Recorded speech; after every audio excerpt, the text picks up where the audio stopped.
আগে একটু সেলিব্রেশন দেওয়া লই। Yes, yes, yes, yes, yes, yes. আসসালামু আলাইকুম। বাংলাদেশের দ্বিতীয় টেস্টে দ্বিতীয় দিনে বাংলাদেশের বলাররা জয়ে জয়কার জ্বলে উঠেছে বারবার। পার্টিকুলারলি এই পিচ কন্ডিশনে বাংলাদেশের বলাররা অনেক ভালো বল করে। বিগত অনেক বছর যাবৎ আমরা দেখে আসছি যে এই পিচ কন্ডিশনে বাংলাদেশ খেলছে, বাংলাদেশের বলাররা সেরা।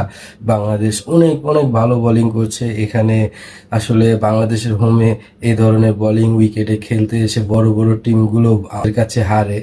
আমি মনে করি আইসিসির কোনো ইভেন্টে যদি আমাদের এরকম পিচ কন্ডিশনে খেলতে দেওয়া হয় তাহলে আমরা সেখানে অবশ্যই ভালো করব এবং একটা টুর্নামেন্ট চ্যাম্পিয়ন হওয়ারও আমাদের সম্ভাবনা রয়েছে। যেহেতু আমাদের ব্যাটিংয়ে একটু দুর্বলতা রয়েছে, যদি আমরা কাটিয়ে উঠতে পারি তাহলে বাংলাদেশ খুব শীঘ্রই একটা ট্রফি জিতবে। আশা করি ইনশাল্লাহ জিতবে, কারণ এখন আমাদের ট্রফির দিকেই ফোকাস। টিমটা এখন যথেষ্ট শক্তিশালী হয়েছে। আসলে প্রতিটা প্লেয়ারই এফোর্ট দিচ্ছে। আসলে ব্যাটসম্যানরা যদি একটু এফোর্ট দিতে পারে বলারদের সাথে সাথে তাহলে যে কোনো কিছু একটা সম্ভব, জয় হতেই পারে, অস্বাভাবিক কিছু না। বলারদের নিয়ে তেমন কিছু বলার নেই। আসলে প্রতিটা বলারই অনেক ভালো বোলিং করেছে, জ্বলে উঠেছে। বিশেষ করে তাসকিন রহমান, ওকে দেখা যাচ্ছে যে প্রথম ব্রেক থ্রোগুলো ওই এনে দিচ্ছে।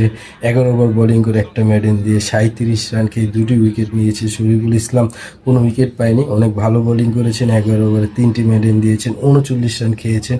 মেহেদী হাসান মিরাজ, ও স্পিন তো ভালো করবেই, কারণ এটা স্পিনরা ভালো পিচ থেকে বেনিফিট পাচ্ছে, টান পাচ্ছে, বাউন্স পাচ্ছে। তো ও ভালো বোলিং করেছে। 9 ওভারে দুইটা উইকেট নিয়েছে, 21 রান দিয়েছে।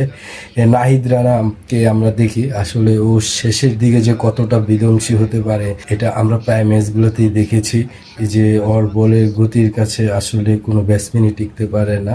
5 উইকেটের পরে বোলিং করেছে 12 ওভার 4 বল করে, একটা মেডেন দিয়ে। রান একটু খেয়েছে বেশি, 60 রান, উইকেট 3টা। আর কি বলবো, আরেক স্পিনার তাইজুল ইসলাম, ও অনেক ভালো বোলিং করেছে। 14 ওভার করে 4টা মেডেন দিয়েছে, 3টা উইকেট নিয়েছে। অনেক অনেক অনেক বেটার বোলিং করেছে। আসলে অবশ্যই আমরা এই টেস্টটা জিতবো।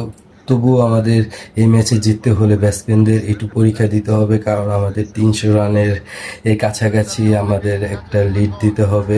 তা না হলে একটু হার্ড হয়ে যেতে পারে, কারণ 300 রান করলে আমরা অনায়াসে এই ম্যাচটা জিতবো। কারণ এই পিচ কন্ডিশনে যে কোনো ব্যাটসম্যান যদি অ্যাডজাস্ট হয়ে যেতে পারে তাহলে আউট করাটাও ব্যাটসম্যানকে অনেকটা অসম্ভব হয়ে যায়। কারণ এগুলো আমরা দেখেছি কিভাবে খেলেছে লিটন দাস, এই ইনিংসও দেখেছি বাবর আজমের। তো আল্লাহ হাফেজ।